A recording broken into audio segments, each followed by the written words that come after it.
यहां पर एक सवाल है प्रेम जोशुआ मलिक का। वो कहते हैं कि यीशु मसीह को मनुष्य का पुत्र क्यों कहा गया है।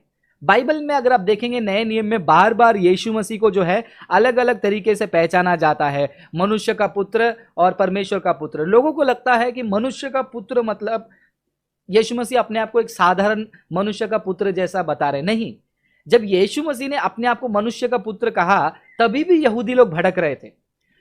उस सेटअप में यहूदियों के दिनों में यदि कोई अपने आप को कहता है कि मैं परमेश्वर का बेटा हूं, I am the son of God, वो कोई बड़ी बात नहीं होती थी, क्योंकि यहूदी लोग भी कहते थे हाँ हाँ हम भी सन ऑफ गॉड है। जाकिर नायक ना सन्स बाय टन्स वाला आर्ग्यूमेंट करते हैं।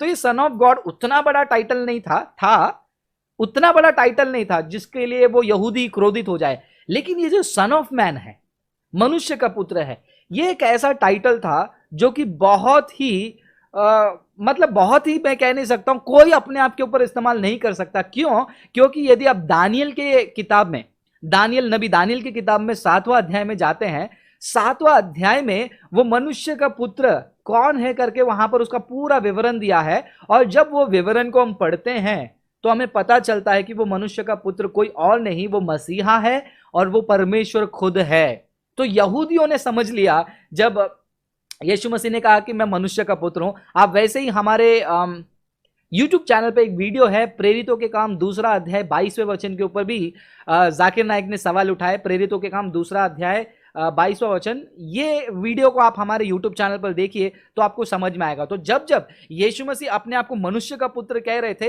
वो अपने आप को खुदा कह रहे थे। अब ये साधारण लोगों को लगता है कि ये क्या बात हो गया, मनुष्य का पुत्र कहा तो खुदा कहां से आ गया। इसके लिए हमें बाइबल के आधार पर पढ़ना चाहिए।